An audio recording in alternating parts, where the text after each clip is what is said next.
Bonsoir à tous, merci d'être fidèles à notre fête de l'Europe, cette année un peu exceptionnelle par les circonstances.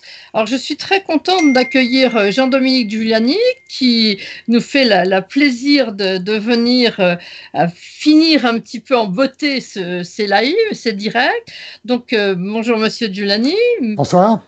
Bonsoir et merci d'être là. Donc, je rappelle pour nos auditeurs, vous êtes le président de la Fondation Robert Schuman, qui est un think tank important sur donc un endroit où on réfléchit à l'Europe et on en a besoin.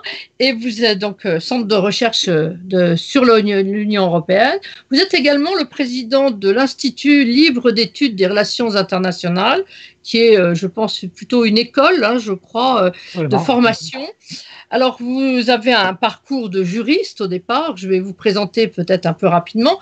Ce qui me paraît très intéressant pour vous présenter, c'est de rappeler que vous avez à la fois un parcours français, très français. Vous avez travaillé au Conseil d'État, vous étiez maître des requêtes au Conseil d'État. Vous avez un parcours politique, vous avez été directeur de cabinet, par exemple, de M. Monory, lorsqu'il présidait le Sénat.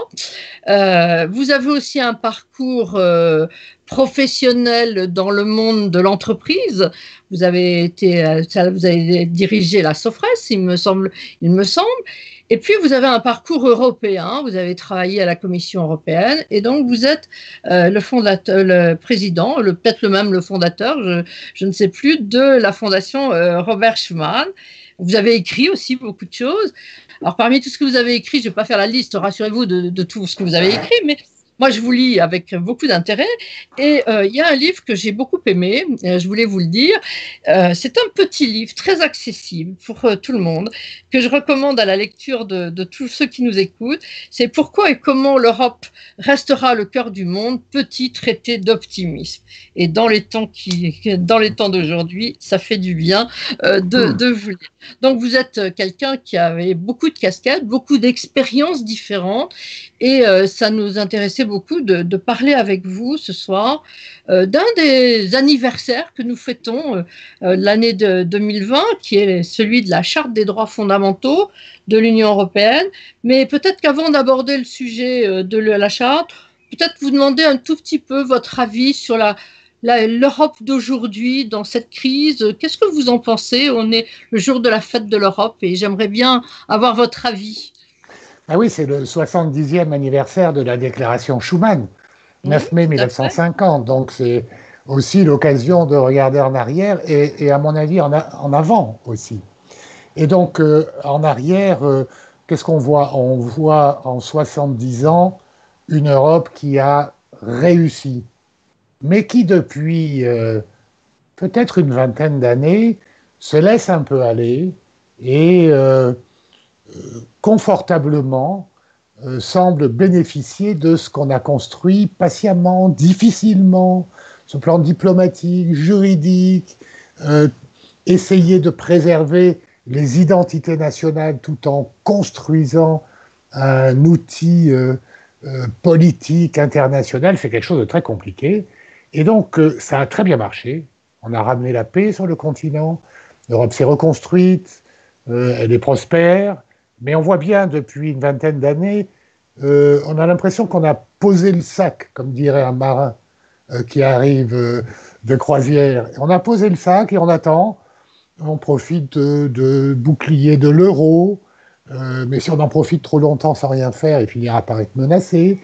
On profite de la libre circulation, mais on ne s'occupe pas trop de la question migratoire, parce qu'on veut garder ça sur le plan national. Bref, beaucoup de défis nouveaux qui sont ceux d'une nouvelle époque et qui conditionnent, j'allais dire, les 70 ans qui viennent pour l'Europe. Et donc on voit bien quels sont ces défis. Une souveraineté européenne, la sécurité intérieure, extérieure, la place dans le monde qui est aussi économique, politique, et le sujet que vous avez choisi, et que je me permets d'introduire comme ça pour vous tendre la perche, qui est celui des valeurs européennes. Dans comment dirais-je, la lutte des grandes puissances pour la suprématie. On voit bien entre la Chine, les États-Unis, des puissances révisionnistes un peu en déclin comme la Russie, la Turquie, des nouveaux États, l'Indonésie, l'Éthiopie, le Nigeria. Beaucoup de nouveautés sur la scène internationale avec la question de quel régime pour les libertés, quel régime politique et constitutionnel. Je crois que c'est le sujet que vous aviez retenu pour notre conversation. Tout à fait, c'est un vaste programme que vous ouvrez là, c'est un très grand programme. Et justement, il y a 20 ans, et c'est assez intéressant de vous entendre dire que finalement, depuis 20 ans, on attend un petit peu de voir ce qui va se passer sans trop agir. Il y a 20 ans, on a décidé, les Européens ont décidé de publier un texte assez original, qui est la Charte des droits fondamentaux. C'est un texte qui est moins connu que celui de la Déclaration Schuman. Il est beaucoup moins connu que le traité de Maastricht ou le traité de Lisbonne, enfin, en tout cas dans les titres, parce que je ne suis pas sûre que dans la réalité, les traités soient bien connus. Mais ce texte, il est assez intéressant et moi, je m'y suis intéressée en me disant finalement pourquoi, qui a écrit ce texte? Est-ce que vous pouvez nous éclairer un petit peu sur la genèse de ce texte? Oui, alors donc à la fin des années 90, je crois pour être très précis, c'était en 1999, les chefs d'État et de gouvernement, en quelque sorte, cherchent justement à organiser une sorte de sursaut européen en direction des citoyens pour mieux faire partager cet outil qui est devenu trop diplomatique, il l'est toujours d'ailleurs, hein, l'Union européenne. Et donc surgit l'idée entre les chefs d'État et de gouvernement, au mois de juin 99, je crois, Conseil européen à Cologne, transformé à l'automne par un autre Conseil européen qui se tient à Tampere en Finlande. Il décide de se pencher sur les valeurs de l'Union européenne qu'on invoque tout le temps, et pour cela, de confier à un groupe informel, pour la première fois, qu'on appellera une convention, représentant des États membres, représentant les parlements nationaux, le Parlement européen, de rédiger un texte qui rassemble en quelque sorte tous les droits et devoirs des citoyens européens tels qu'ils ressortent des traités, de la Convention européenne des droits de l'homme, de la jurisprudence de la Cour de justice, de la Cour européenne des droits de l'homme, et en quelque sorte de voir ce que tous les États membres ont en commun en termes de droits, d'état de droit, de conception de liberté individuelle et collective. Et c'est très intéressant, ce groupe se constitue très rapidement et comportait 62 personnes représentant pour moitié les parlements, pour une autre moitié les gouvernements et le Parlement européen, et puis la Commission européenne qui était présente. Ils travaillent assez vite, ce sont des juristes de renom, mais aussi des hommes politiques, et ils rédigent un texte de 54 articles qui, en quelque sorte, autour des 6 grandes valeurs, liberté, solidarité, dignité, enfin, on y reviendra certainement, essaie de rassembler tout ce qui est commun, en fait, aux États européens en termes de liberté et de droit et de liberté. Et donc, ce texte, il est proclamé, plusieurs fois d'ailleurs, proclamé une première fois, je crois, le 7 décembre 2000, lors du sommet de Nice.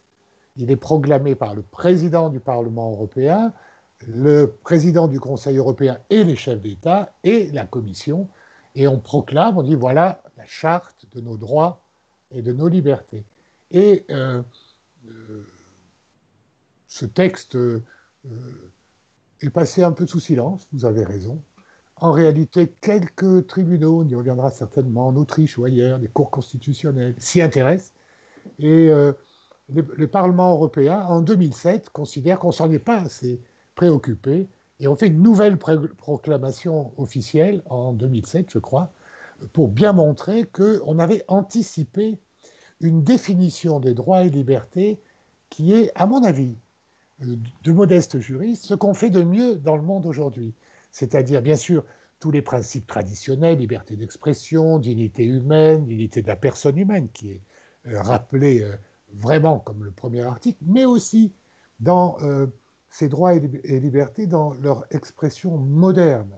Pas seulement ce qui tient au continent européen, parce qu'il y a des choses qui viennent de loin, l'interdiction du travail forcé, l'interdiction du travail des enfants, ça c'est le passé européen, qu'on retrouve d'ailleurs dans la Convention du Conseil de l'Europe, Convention de sauvegarde des droits de l'homme. Ils sont là, bien sûr, réaffirmés, mais aussi des droits nouveaux, le droit à la protection des données personnelles, l'introduction de la bioéthique, toute une série de déclinaisons très modernes de droits et libertés qui représentent, c'est vrai, un peu le modèle européen.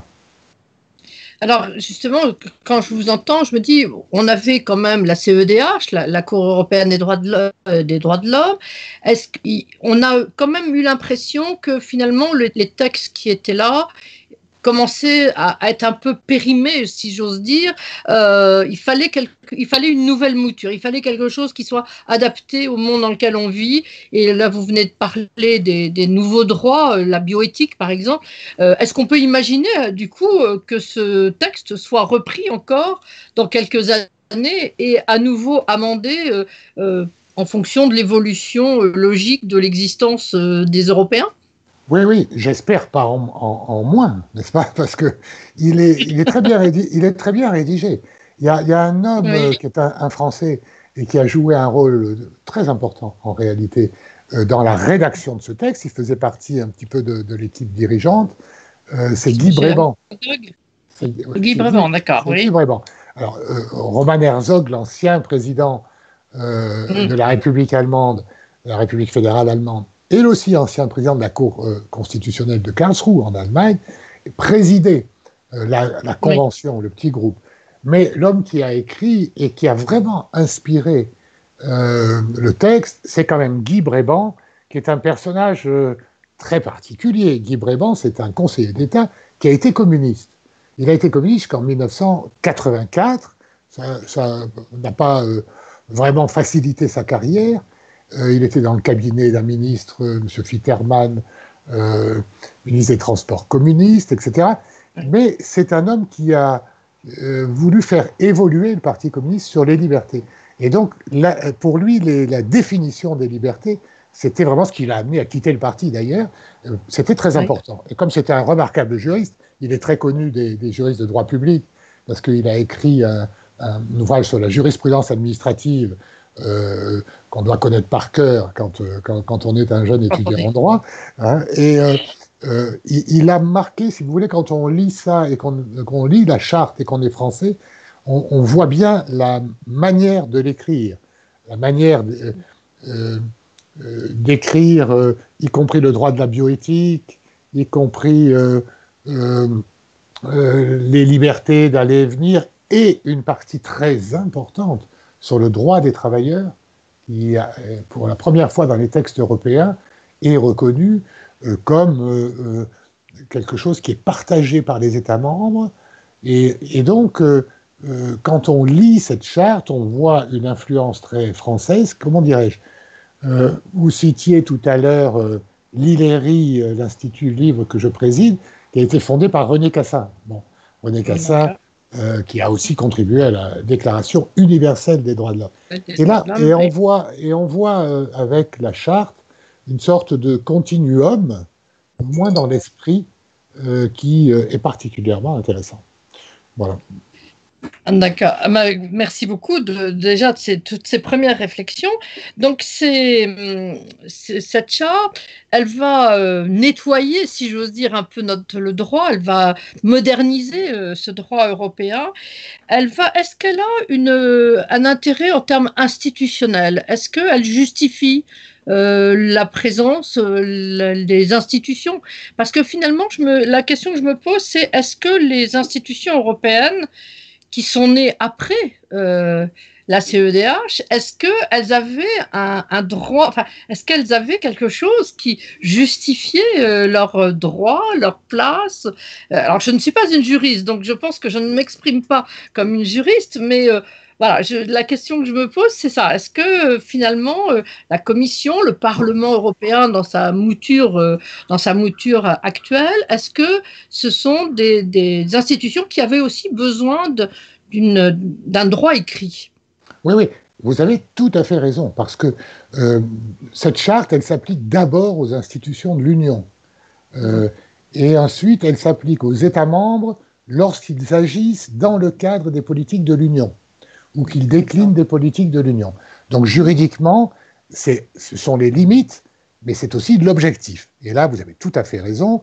Il y avait avec la Cour européenne des droits de l'homme une sorte de doublon, et le citoyen ne s'y retrouvait plus. D'ailleurs, on a toujours du mal à s'y retrouver. Ça, puisque le traité de Lisbonne dit que l'Union européenne adhère à la Convention des droits de l'homme du Conseil de l'Europe. On sait bien que les jurisprudences se rapprochent. En fait, tout est question de chronologie. Quand on a créé le Conseil de l'Europe, c'était en 1949. C'était quand même 4 ans après la fin de conflit de la guerre. Donc, on ne pouvait pas élaborer de grandes cathédrales juridiques. C'est très difficile compte tenu des souffrances des uns et des autres.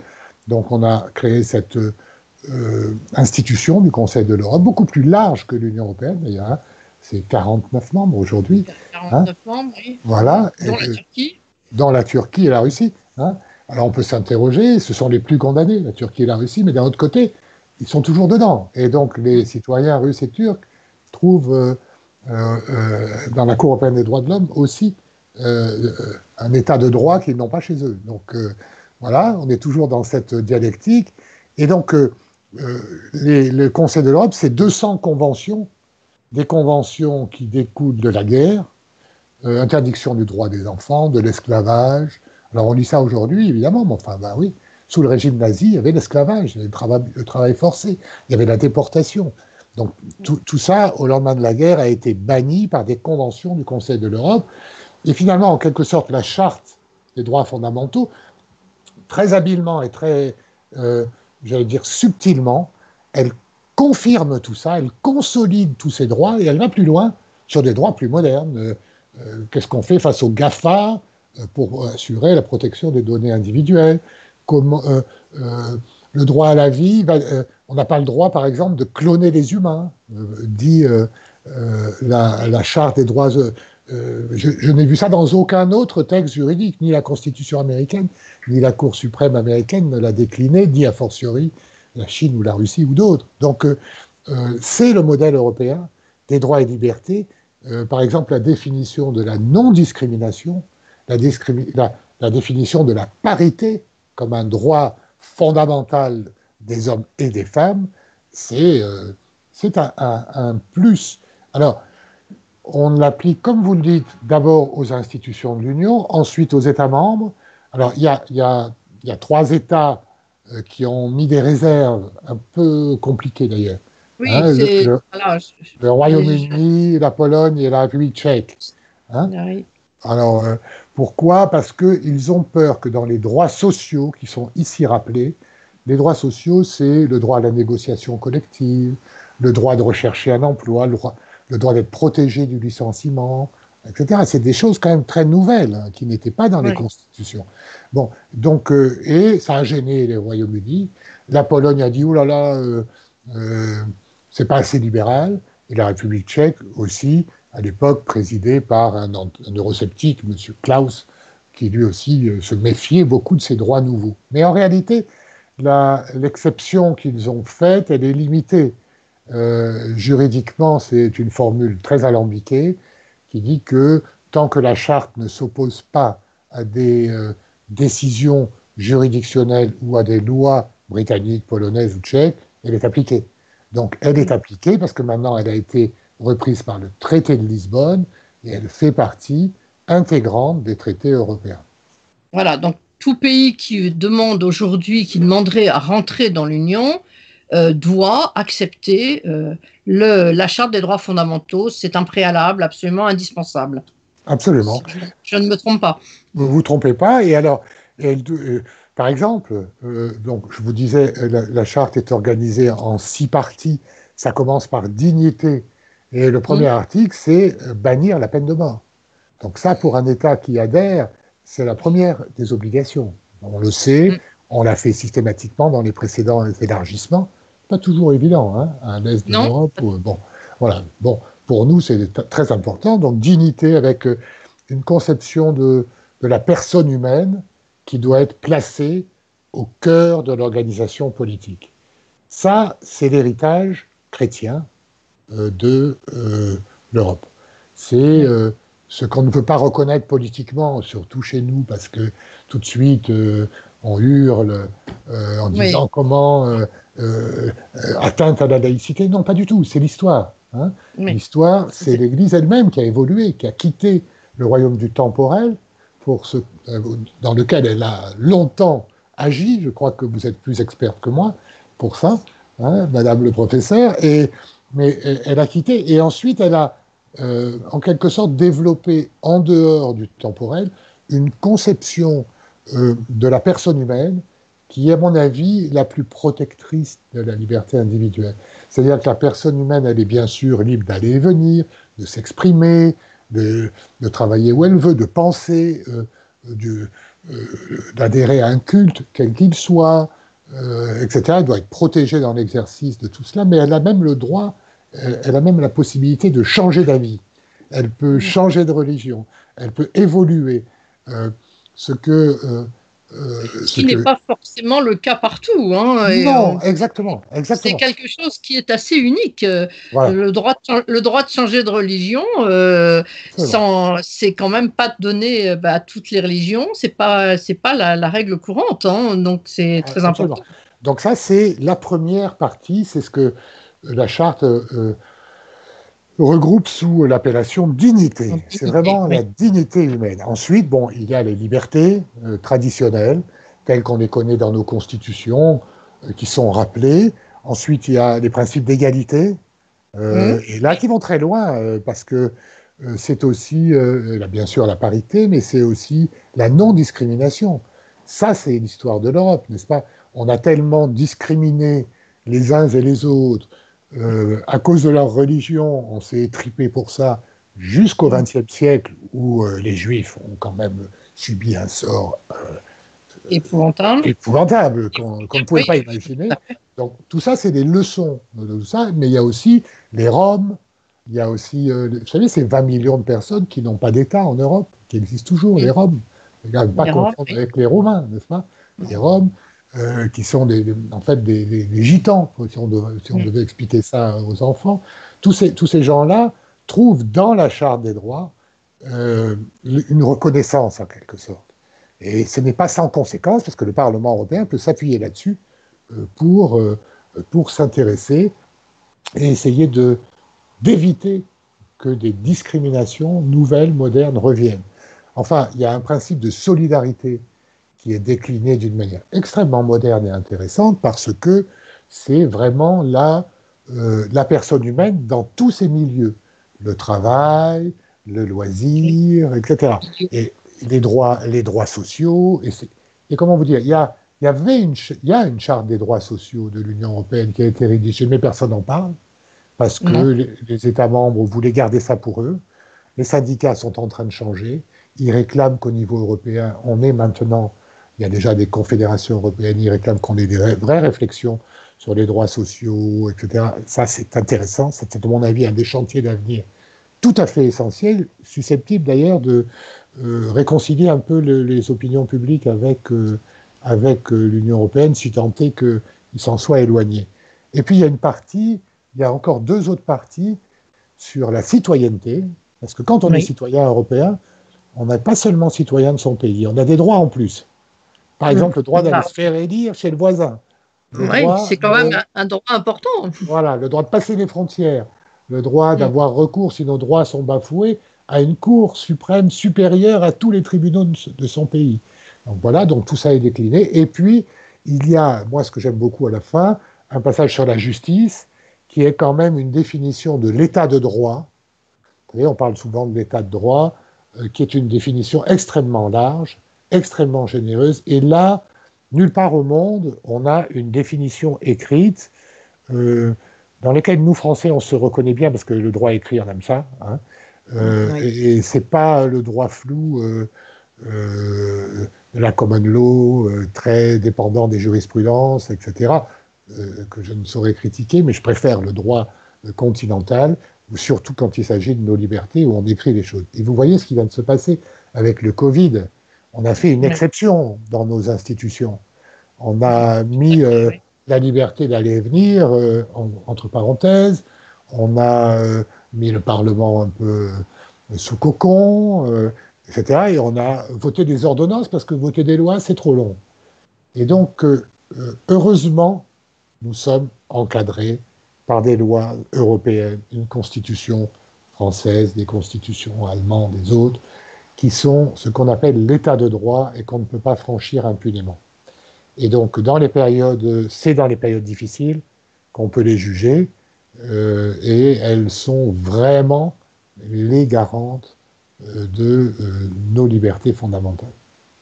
Oui, quand on vous écoute, on sent à quel point ce texte, il est essentiel. Il mériterait d'être vraiment connu dès l'enfance. Les enfants devraient connaître ce texte qui est vraiment la base finalement, qui tourne un peu, enfin, je l'interpréterai un peu de cette manière-là, on tourne résolument le dos à tout ce qui a pu nous mettre à feu et à sang pour essayer de faire quelque chose de réussi, de beau, de digne. C'est comme, enfin, moi j'ai un peu cette impression-là quand je vous écoute, quand je lis la Charte des droits fondamentaux, je trouve que c'est vraiment extrêmement moderne et important. Finalement, il a fallu presque 50 ans pour sortir de cette ornière de la guerre. Écoutez, moi, je dirais 1000 ans. Je dirais 1000 ans. Oui, je cite votre avis. Chère Madame le professeur, vous êtes plus compétente que moi, vous êtes une historienne. Quand est-ce qu'on a connu 70 ans de paix sur le continent ? Jamais. Bon. Michel Serres, avec qui je faisais un débat, m'a dit, je lui dis, depuis 500 ans, on n'a pas connu ça. Il me dit, mais vous plaisantez, c'est depuis la guerre de Troie.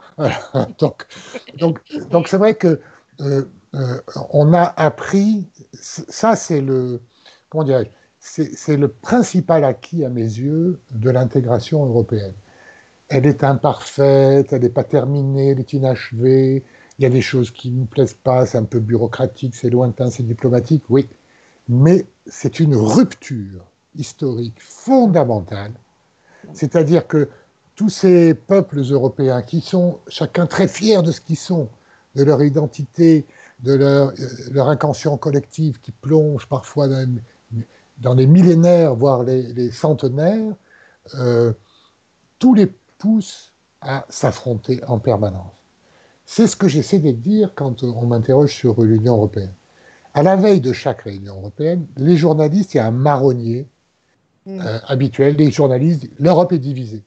Et ça m'énerve, si vous saviez à quel point, parce que c'est parce que nous sommes naturellement divisés que nous avons inventé l'Union européenne avec succès. C'est-à-dire, ben oui, du part et d'autre du Rhin, on réagit différemment. Enfin, si on est à Tokyo ou à Buenos Aires, on ne fait pas la différence entre la rive du Rhin, et les Européens. Donc, c'est ça que petit à petit, il faut comprendre, respecter nos identités, bien sûr, mais travailler à nos intérêts communs. Et à ce moment-là, on s'aperçoit que la magie de l'Union européenne, c'est d'avoir des traités, 11 traités en tout, hein, plus la charte, ça fait 12, hein, 11 traités, consolidés dans 2 traités, 70 ans de politique européenne intégrée au fur et à mesure, des institutions, un lieu où se rencontrer, ce qui fait que quand on n'est pas d'accord, en ce moment, on sent bien qu'entre l'Italie et l'Allemagne, entre la France et les Pays-Bas, on ne peut pas vraiment dire que c'est l'accord spontané. On n'est pas d'accord. Mais on a des lieux, des traités, des institutions, des rendez-vous réguliers. Nous avons eu la sagesse d'élaborer tout ça pour essayer d'avoir une position commune. C'est jamais facile, c'est parfois très difficile, mais je constate qu'on y arrive toujours. Donc c'est ça la magie européenne. Vous voyez, j'ai beaucoup voyagé dans ma vie, beaucoup en Asie, en Afrique, en Amérique, et on nous regarde en nous disant « mais comment vous avez fait ?» Aujourd'hui, les Coréens, les Chinois et les Japonais se disputent des îlots inhabités. Mais ils se disputent avec des avions, avec des bateaux de guerre, des sous-marins, etc. S'il y en a avec des bateaux de croisière aussi. S'il y en a un qui fait une bêtise, ça peut dégénérer. Et alors, on leur dit, mais nous, on a réglé ça. Nous, on a réglé ça. Bon, ça ne s'est pas fait tout seul. Hein. On a mis le feu à la planète à deux reprises, quand même. Bon. Mais on a appris. Et vous voyez, comme vous le disiez, la Charte des droits fondamentaux, c'est le fruit de tout cela. Voilà. Donc, on l'a couché sur le papier. Alors, peut-être faudra-t-il un jour l'actualiser encore. Je crois quand même que les grands principes sont là.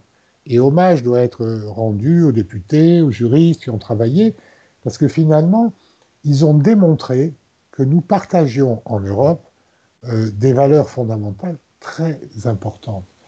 Et nous avions fait faire une étude à la Fondation Schuman il y a déjà quelques années par quelqu'un qui est assez connu, Bruno Tertré, pour lui demander de comparer les valeurs fondamentales et leurs pratiques entre Europe et États-Unis. Et donc on s'apercevait que les États-Unis dérivaient un peu.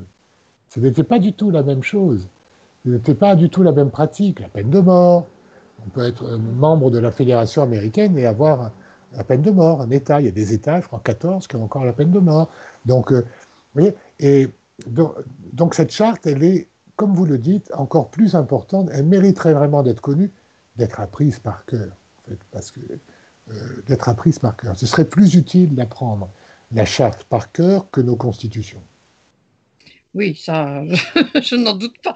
Alors, d'ailleurs, en vous écoutant, je me disais, mais le désaccord, c'est très important, parce que le désaccord, c'est l'ADN de la démocratie, quand même. Ben oui, bien sûr. Bien sûr. Et on a du mal avec ça, on le voit bien, mais pourtant, heureusement que nous ne sommes pas d'accord. Et heureusement que nous pouvons débattre et que nous avons ce genre de texte, parce que alors, ce texte, moi, il me fait penser, parce que vous l'avez dit, je suis historienne, il me fait penser quand même à deux personnages qui sont, il y en a un qui est très connu, c'est Erasme, bien sûr, Erasme qui nous a donné finalement la devise européenne, hein, pourquoi tant de peuples qui font la guerre ne s'unissent-ils pas, par rapport à tout ce qu'ils ont en commun. Donc, c'est quand même unis dans la diversité. Et puis, il y en a un autre qui est moins connu, mais vous le connaissez sûrement, puisque c'est le juriste, le recteur de l'université de Cracovie en 1415, Włodkowicz, qui pose le droit des hommes, même s'ils sont païens, ils ont le droit de vivre et on n'a pas le droit de faire n'importe quoi, on doit les respecter. C'est quand même quelque chose d'extraordinaire en 1415, au moment où les chevaliers teutoniques viennent de prendre une vraie pilée à Tannenberg contre les Baltes. On a quand même l'impression qu'il y a eu une époque où il y a eu vraiment une réflexion profonde sur l'unité, sur le droit, et puis nous avons connu quelques siècles dramatiques. Et avant, même si au Moyen-Âge, il y avait quand même beaucoup de drames, hein, je ne dirais pas le contraire, mais on a l'impression qu'on est peut-être en train d'en sortir de ça. Est-ce que vous êtes optimiste là-dessus ? Ben, en fait, vous me demandez si on prépare une renaissance, c'est ça ? Oui, un petit peu, oui. Voilà. Et moi, je suis fasciné, mais beaucoup moins compétent que vous, sur cette période, évidemment. On peut parler de Grotius aussi, on peut parler de tous ces débats qu'il y a eu sur le droit maritime, par exemple. Hein. Donc, est-ce que les conquêtes à qui appartient la haute mer, enfin, etc.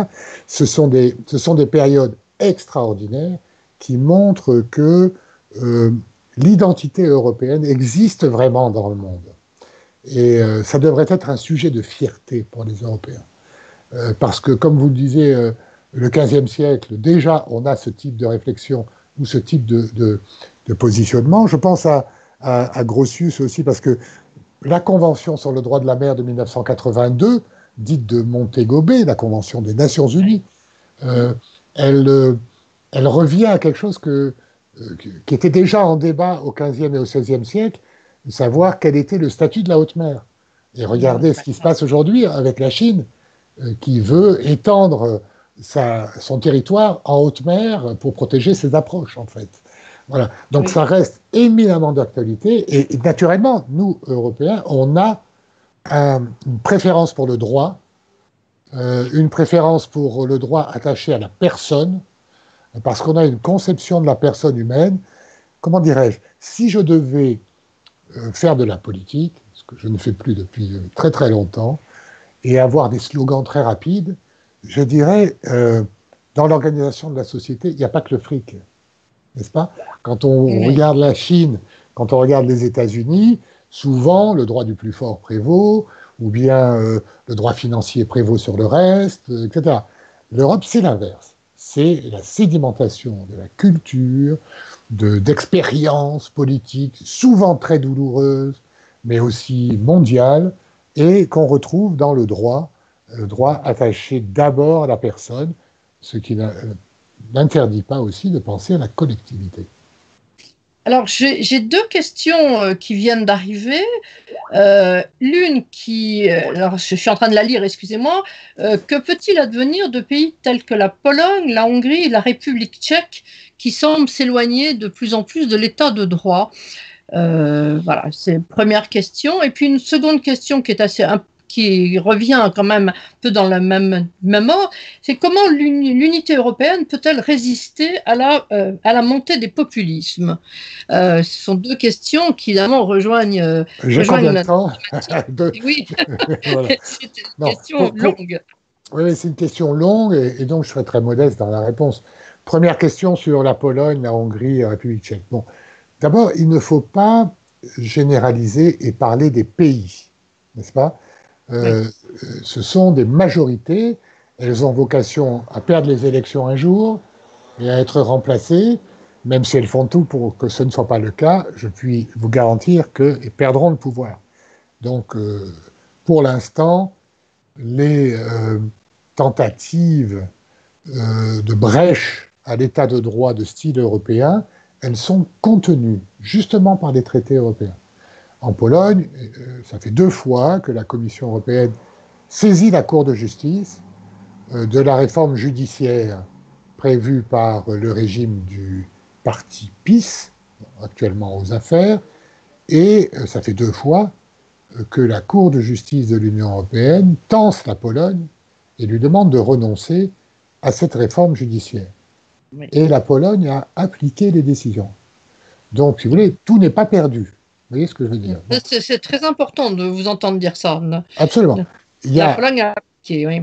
Il faut être vigilant, il faut être astucieux, ne pas insulter les peuples et les monter les uns contre les autres, bien montrer que ce sont des pratiques qui peuvent faire dériver la démocratie quand on veut, comme en Pologne, réformer l'institution judiciaire et créer une cour de discipline pour les magistrats, puisque c'est ça en fait. Bon. Et donc, jusqu'ici, ça se passe plutôt bien. En Hongrie, pays que je connais bien, où je suis souvent allé, y compris discuter avec le Premier ministre, je pense qu'il relève plus de la provocation, de la méconnaissance historique, peut-être d'un mal-être identitaire de la Hongrie. Vous savez, ce pays qui était immense et qui a été, après la Première Guerre mondiale, amputé des 2 tiers. Quand vous débarquez à Budapest, on vous parle de ça encore. Vous dites en 1920, c'est-à-dire il y a 100 ans. Vous, la France, à Versailles, vous avez coupé mon pays en petits morceaux. Bon. Donc, si vous voulez, il y a tout ça à prendre en compte, avec vraisemblablement aussi, comment dirais-je, des sensibilités à la question migratoire qui s'expliquent par une démographie en berne, n'est-ce pas? Oui. Et des gens et puis par le passé aussi. Et le passé. Voilà. Oui. Donc, il faut pas dire la Hongrie n'a plus sa place dans l'Union européenne. C'est pas vrai. Budapest est en Europe. Il y a un problème avec le gouvernement actuel qui outrepasse, volontairement ou involontairement, les deux, je pense, les pouvoirs démocratiques traditionnels. Et donc, ces comportements doivent être contrôlés, sanctionnés quand ils dépassent les règles. Et c'est ce qui se passe. Ça fait 2-3 fois que la Commission européenne, sans même saisir la justice, fait reculer M. Orban. Et pour ça, on a quand même quelques arguments. C'est qu'il y a une solidarité financière en Europe. Et notre intérêt, c'est d'aider les pays qui sont un peu en retard, avec de généreuses aides financières, comme on l'a fait dans le passé pour l'Espagne, pour le Portugal, etc., pour qu'ils acquièrent petit à petit le même niveau de vie que nous. Bon. Ça a très bien marché en Irlande, ça a très bien marché en Espagne, au Portugal, et ça marche bien en Pologne et en Hongrie. En Pologne, oui. Ce sont d'énormes transferts financiers. En Pologne, c'est entre 4 et 6% de la richesse annuelle qui est transférée directement de nos impôts, n'est-ce pas? Donc, voilà. Donc, on ne manque pas d'arguments. Et il faut avoir le calme des vieilles troupes à l'égard de cela et la vigilance du hérisson. C'est-à-dire que dès qu'on touche à une liberté, il faut réagir. Mais il ne faut pas hurler avec les loups. Il faut réagir en disant ça, ce n'est pas correct, c'est contraire à tel traité, c'est contraire à la charte, vous avez signé ça, pourquoi vous ne le faites pas? Voilà. Et pour l'instant, c'est comme ça que l'Union européenne le fait. Alors, ça fait des ordres, on est inquiet, à juste titre, mais globalement, ça fonctionne plutôt bien jusqu'ici. Ouais, c'est plutôt un succès, finalement, aussi Oui. de l'Union européenne. Moi, Vous savez, c'est la même chose pour nous. Alors, c'est peut-être mon optimisme à moi, mais non, mais qu'on soit capable d'encadrer et de dire non, de dire stop, on s'arrête là et on recule, c'est un très grand succès de l'Union européenne qui arrive à faire ça sans clash particulier, finalement. Mais bien sûr, mais vous savez, quand la Commission européenne nous dit qu'il faut réduire notre dette publique, on en prend plein la figure aussi, à juste titre. Donc, l'Union européenne et les traités européens, c'est aussi pour les citoyens une garantie contre leur propre gouvernement. N'est-ce pas? On l'oublie trop souvent, et nous sommes dans le lot. N'est-ce pas? Nous sommes dans le lot. Oui. Parce que si on laissait faire le gouvernement, de temps en temps, il ferait des choses, pas bien sur le plan économique ou sur le plan juridique pour d'autres, etc. Donc ça, c'est pas très politiquement correct. Si vous dites ça à l'Assemblée nationale ou au gouvernement, on vous regarde avec de gros yeux, mais c'est bien vrai. Et c'est plutôt un succès. Quelle était la deuxième question? Alors, la seconde question, c'est comment l'unité européenne peut-elle résister à la montée des populismes? Eh bien, justement, une partie de la réponse, c'est celle qu'on vient de donner, par l'état de droit et l'attachement à l'état de droit. Ceci dit, elle peut le plus sûrement résister à la montée des populismes par les solidarités de fait qui se sont créées entre les peuples. Regardez, en Italie, il y a encore quelques mois, il y avait un gouvernement d'extrême droite. Bon, la première chose qu'il a faite, c'est d'envoyer son ministre des Finances à Bruxelles pour dire « Ne tracassez pas, hein, on va rester dans l'euro ». Je crois que l'extrême droite française dit la même chose maintenant. N'ayez pas peur, on ne va rien changer. Tiens, ça c'est intéressant. Donc vous voyez, c'est aussi une limite. Deuxièmement, quoi qu'en disent les populistes, et pas seulement eux, même des partis très sérieux, celui qui veut fermer les frontières ne peut pas aujourd'hui. Regardez, le Covid, ça c'est une raison de fermer les frontières. On ne peut pas, parce que sinon on ne mange plus, sinon le voisin ne mangera plus, on n'a plus d'électricité, les Autrichiens ne s'éclaireront plus parce qu'ils prennent l'électricité nucléaire française alors qu'ils ne veulent pas de nucléaire chez eux. Donc l'interdépendance de l'Union européenne, c'est le grand succès de Monnet et de Schuman. C'est d'avoir finalement, les gens travaillent ensemble, vous pouvez leur dire qu'ils sont horribles, qu'ils doivent rester chez eux, ces sentiments existent. Ils ont toujours été flattés par ceux qui étaient des extrêmes, de droite, de gauche, qui étaient à court d'arguments.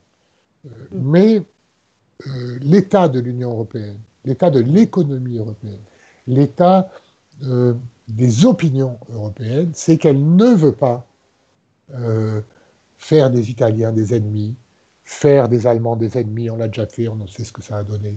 Toutes les familles ont été marquées pour plusieurs générations. Que les Britanniques, qui sont des rivaux habituels, on les adore en réalité, parce qu'on va à Londres, on fait les... Vous voyez ce que je veux dire? Donc, on est arrivé à un stade d'interdépendance et de meilleure connaissance. Il faut encore travailler. Il faut encore travailler. On ne connaît pas encore assez nos voisins. Mais déjà, on les connaît mieux qu'on ne les a jamais connus. Et donc, les oiseaux de malheur, je reste très optimiste, ils n'arriveront pas à faire basculer la politique de leur pays, ou s'ils le font, ce sera dans un ou deux pays. En ce moment, on tourne un peu les yeux, les regards, on ne regarde pas trop la Hongrie, la Pologne, parce qu'ils ne sont pas là pour toute l'éternité. On veille à ce qu'ils ne soient pas là pour l'éternité, d'ailleurs. Et puis, la société polonaise est très divisée, il y a des démocrates, ils se battent, etc. Oui, il y a beaucoup de voilà. Polonais qui sont très hostiles. Moi, j'étais en Pologne au moment où il y a eu la première grande manifestation contre le gouvernement actuel et je me rappelle d'avoir discuté avec une Polonaise qui me disait mais c'est la première fois qu'on va pouvoir manifester et on est soutenu par l'Union. C'était quelque chose de très fort. Hein.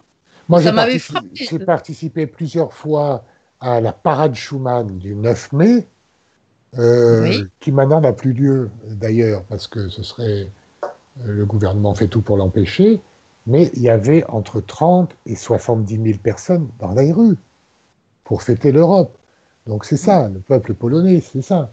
Il est européen. Oui, mais il y a qu'à voir la place qu'occupent les drapeaux européens partout où il y a de l'argent européen qui est investi, alors que nous, il faut plutôt chercher le petit drapeau caché dans un coin. En Pologne, ça s'affiche absolument partout. Hein, c'est obligatoire. C'est obligatoire oui. Et ça vient en France petit à petit. Ça vient. Bon. Mais on ne reçoit pas autant d'argent. Voilà. Non, on ne reçoit pas autant d'argent, mais enfin, on en reçoit quand même. Mais on ne le voit pas vraiment.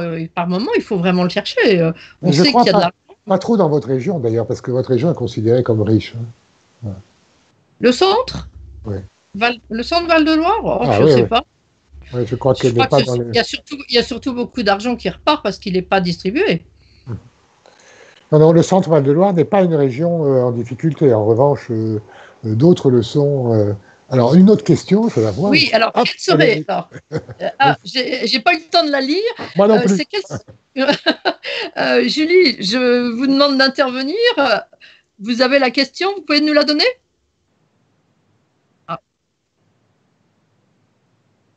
Oui, mais elle est partie trop vite. On n'a pas eu le temps. Alors, quels seraient les sujets prioritaires à porter au sein du Conseil européen pour donner à l'Union un nouvel élan nécessaire? À votre avis, est-ce qu'il y a une hiérarchie de sujets? Oui, il y a une hiérarchie de sujets, mais il y a aussi un problème de méthode. Parce qu'aujourd'hui, si vous mettez des sujets sur la table du Conseil européen, avant d'avoir un consensus, il va falloir travailler. Hein.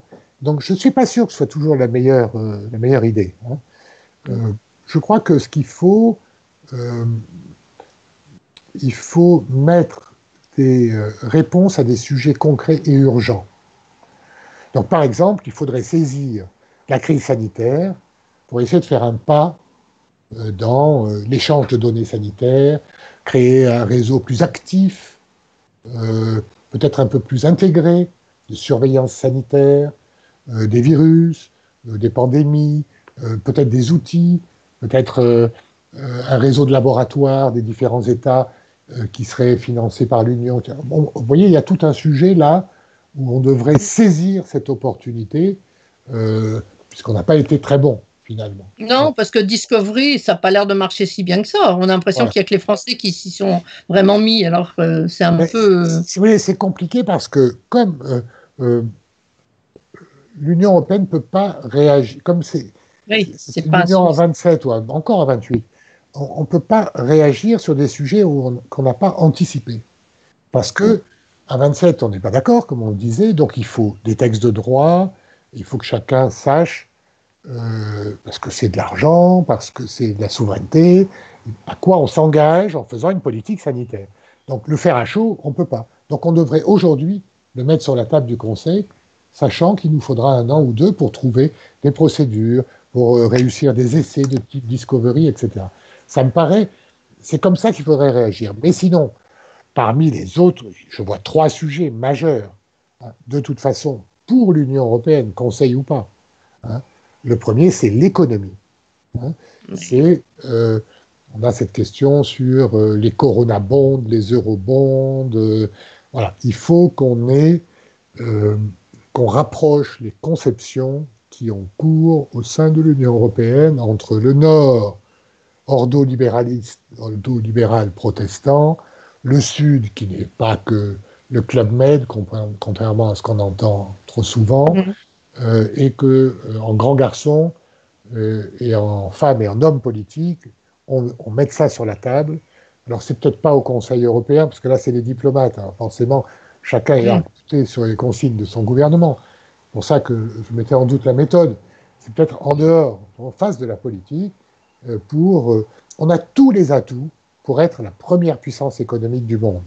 On l'est encore en termes de PIB, mais on n'a pas le pouvoir intégré, on donne toujours l'impression d'être en retard, d'être désordonné, de ne pas être d'accord. C'est pas vrai. La Banque centrale européenne, c'est un outil fédéral qui a mis 1000 milliards d'euros sur la table en l'espace d'un mois. Donc, si vous voulez, même la Banque centrale américaine n'est pas arrivée aussi loin. Donc, ne parlons pas des Chinois ou des Russes. Donc, on a ces atouts-là, et la Banque centrale, elle est fédérale, donc ça marche. Hein, il faut le dire aux Français, parce que... Oui, mais c'est très important, voilà. votre phrase que vous venez de dire là. La Banque centrale, elle est fédérale, et c'est pour ça que ça marche. Oui. C'est pour ça que ça marche. Je trouve que c'est... Donc, voilà. Alors, on a besoin en matière économique d'avoir un trésor européen au sein de la monnaie unique avec un directoire de l'euro, quoi, mince, intégré. Voilà. Alors, je vois bien que ce n'est pas pour demain, donc il faut le faire. Deuxièmement, il y a un sujet très important, c'est la sécurité intérieure et extérieure. On fait beaucoup de progrès. Nos services de police, nos magistrats travaillent ensemble, et ils ont déjà compris. Il faut maintenant leur donner les moyens d'aller plus loin. Europol, ça existe, ça lutte contre le trafic de transfrontières. Les criminels, ils n'ont pas attendu les États pour franchir les frontières et frauder. Donc, on va avoir l'année prochaine un procureur européen, une jeune Roumaine formidable, qui d'ailleurs donne une interview dans le rapport Schuman qui paraît aujourd'hui sur l'état de l'Union, qui est formidable, qui est une madame anti-corruption, qui a été pourchassée dans son pays par les vilains héritiers du passé, et qui va prendre en charge le procureur européen, qui va travailler avec des procureurs dans chacun des pays pour essayer de travailler ensemble à lutter contre le crime, contre l'argent européen au début, et puis un peu plus tard, le crime transfrontière et d'autres. C'est très important. La défense européenne, il faut aussi qu'on fasse des progrès considérables, n'est-ce pas ? Elle est complète, elle n'existe pas pour l'instant, cette défense. Elle n'existe pas parce que là, on est chacun dans son camp à soi, et nous Français aussi, mais nous Français, comment dirais-je, cette fois-ci, là, je serais un peu plus français. C'est-à-dire, nous, on a une défense qui existe. On a une dissuasion nucléaire qui existe. Ce n'est pas le cas de tous nos partenaires. La plupart n'ont rien. Soit parce qu'ils ne veulent rien, ils l'ont théorisé, comme les Allemands. Tant mieux. Mais il faut quand même qu'on avance. Il n'y a pas de raison de se laisser faire du chantage par M. Poutine, dont la Russie affiche le PIB de l'Italie, n'est-ce pas ? C'est ça la richesse de la Russie. Bon, alors c'est un grand méchant loup, mais bon, il faut pas toujours avoir besoin des Américains pour se défendre et pour s'assurer et crédibiliser une diplomatie autonome. C'est très important. Et enfin, dernier point, c'est tout l'aspect social et solidarité. Ça commence par la question migratoire. Nous sommes ridicules de ne pas nous y atteler à quelques-uns au moins. On ne peut pas rester dans cette situation. Il faut qu'on ait le début d'une politique commune qui préserve les identités des uns et des autres, mais qu'on partage les mêmes procédures, etc., pour avoir une politique migratoire commune. Sinon, nous aurons de gros problèmes venant du Sud, parce que nous sommes riches, parce que l'Afrique va se développer très vite en termes démographiques, et moins riche que nous. Donc, voilà, les vases communicants. Et puis, je pense que la dimension sociale de l'Union européenne, on vient de le dire à propos de la charte, elle est sous-estimée. Il y a beaucoup de choses qui sont faites, beaucoup de choses qui s'harmonisent petit à petit. On pourrait les accélérer. On l'a vu sur des histoires de dumping social, de travailleurs détachés, etc. Quand on se met au travail, on arrive à résoudre les questions avec du bon sens, du temps, en respectant les uns et les autres. Ça s'appelle la méthode européenne. Il faut aller plus vite, parce que le siècle a accéléré. Oui, alors il y a plein de questions qui arrivent en même temps, mais je pense qu'on ne va pas tarder à arrêter puisqu'on va sortir du temps, mais on vous écouterait bien volontiers, beaucoup plus longtemps d'ailleurs. Le fait que les Britanniques soient partis, ça joue quand même d'abord déjà sur le domaine de la défense, puisque c'était les seuls avec nous à avoir une défense, une dissuasion, c'était avec eux qu'on avait le plus avancé en fait dans le domaine de la défense. Oui. Et puis est-ce que le retrait britannique, la question qui est posée, c'est est-ce que ça va remettre en cause la charte? Personnellement, j'aurais tendance à dire non, mais non, il n'y a pas de raison. Non, il n'y a aucune raison juridique. Hein. Non. Les Britanniques, comme ils en ont le droit, article 50 du traité, se retirent de l'Union européenne. C'est une mauvaise nouvelle, c'est une bêtise, tout le monde le regrette, c'est très mauvais pour nous comme pour eux. Mais bon, ils ont été, eux, victimes du populisme. Est-ce que ça peut se reproduire, pour revenir à la question précédente? Oui, il faut faire attention, et il faut communiquer davantage et dire la vérité, ce qui n'a pas été le cas dans la campagne qui a conduit en 2016 au référendum de sortie de l'Union européenne. Et on voit bien combien les Britanniques ont de difficultés maintenant. Donc, c'est une mauvaise nouvelle. Sur l'Europe de la défense, non, ça ne change pas grand-chose parce que, en fait, les Britanniques sont engagés en Europe, mais pas dans le cadre de l'Union européenne, dans le cadre de l'OTAN. Ils y restent. Et les accords avec la France demeurent.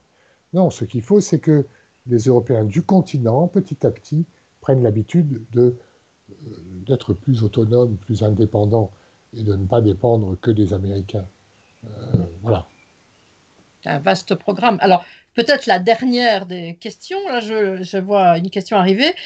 L'un des défis de l'Union européenne à l'avenir ne sera-t-il pas de parvenir à concilier les droits fondamentaux et la compétitivité économique pour faire face aux États tels que la Chine ou les États-Unis? Alors là, j'aime bien cette question parce que croire que la Chine est plus compétitive que nous, c'est se mettre le doigt dans l'œil, n'est-ce pas?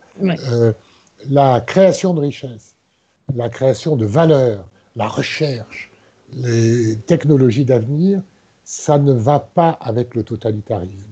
C'est ça qu'il faut comprendre. Alors la Chine a profité beaucoup d'être l'atelier du monde, puisqu'on lui a envoyé à faire les casseroles, puis après les logiciels, les téléphones, les choses de plus en plus. Voilà. Ils ont 1,4 milliard d'habitants, donc ils ne sont pas plus bêtes que les autres. Ils ont des universités, ils ont le bassin démographique qui leur permet de développer une puissance économique réelle, mais de croire qu'ils sont plus compétitifs que nous, c'est faux. C'est faux. Et ils ne seront jamais plus compétitifs, parce que, vous savez, je ne sais pas si la personne qui a posé la question, je lui conseille de regarder cette petite série, je ne sais plus sur quel, si sur Canal+, sur Tchernobyl. Comment l'accident de Tchernobyl a pu se produire? Il a pu se produire parce qu'on était dans un état totalitaire et que tout le monde avait peur de ce que dirait le supérieur. Mais si on avait laissé les gens faire, il n'y aurait pas eu d'accident de Tchernobyl. Ils étaient compétents, les ingénieurs. Et c'est pareil en Chine. Ils sont très compétents. Ils ont, depuis 5000 ans, des universités, des sciences. Ils ont inventé le feu d'artifice, la poudre, peut-être la boussole, etc. Ils sont très compétents. Le problème, c'est qu'un système totalitaire, ça empêche l'inventivité, la créativité. La liberté reste la plus belle, le plus bel instrument au service de la créativité pour la personne humaine, pour la société. Et regardez ce qui s'est passé avec le virus. Ils étaient tout à fait capables de le confiner. Mais ils ont voulu se taire. Ils ont voulu le cacher. Et manifestement, ils ont contaminé le monde. Voilà. Donc, je pense que, vous savez, cette question, les Chinois nous disent toujours, nous sommes plus efficaces que vous. J'ai même vu un petit film dans lequel ils montrent la tête de George Bush, de Donald Trump. Ils disent, nous, regardez Xi Jinping, on l'a sélectionné au sein du parti, il est compétent. Donc votre système électoral, c'est nul, vous élisez des gens bizarres. Et donc l'idée que l'efficacité d'un côté et la démocratie de l'autre, surtout ne croyez pas ça. Sinon, nous ne serions pas en Europe et nous ne serions pas un peu la cerise sur le gâteau de l'économie mondiale. on est riche par rapport aux autres. On a un passé formidable, on a en plus la culture, l'histoire, la sédimentation de nos expériences. On a tout pour réussir, à condition de garder nos valeurs et de ne pas être attiré par l'efficacité présumée du totalitarisme ou de l'entrave à la démocratie. C'est un vaste programme que vous nous donnez là, que vous nous fixez là. En tout cas, une conviction. Oui, je sais. Merci infiniment d'avoir accepté notre invitation en cette fête de l'Europe un peu particulière, puisque nous la fêtons chacun devant nos écrans, mais c'est aussi peut-être le temps de la réflexion, et c'est pas forcément haïssable. Je pense que c'est ce dont nous souffrons collectivement, sans doute le plus, cette absence de temps de réflexion. Alors j'espère que nous avons contribué vous avez des gens qui... Ah non, j'ai une question, mais qui me dit ce que je dois dire après. Donc voilà, tout simplement. Donc je vous remercie infiniment. Et puis pour tous les auditeurs de YouTube ou de Facebook, vous devez rester avec nous. Il y a des émissions qui continuent, des contributions du public qui vont être mises en ligne. Donc n'hésitez pas, restez avec nous. Et puis de toute manière, tout ce que nous avons fait aujourd'hui sera basculé sur la chaîne YouTube de la Maison de l'Europe, sera inscrit, donc vous pourrez toujours tous en profiter. Je vous remercie infiniment, monsieur. Merci à vous et bravo. J'espère vous accueillir bientôt à Tours pour de bon, pas simplement devant un écran. Dès que les choses iront mieux, ça nous fera grand plaisir de vous accueillir officiellement à Tours. Merci infiniment. Merci.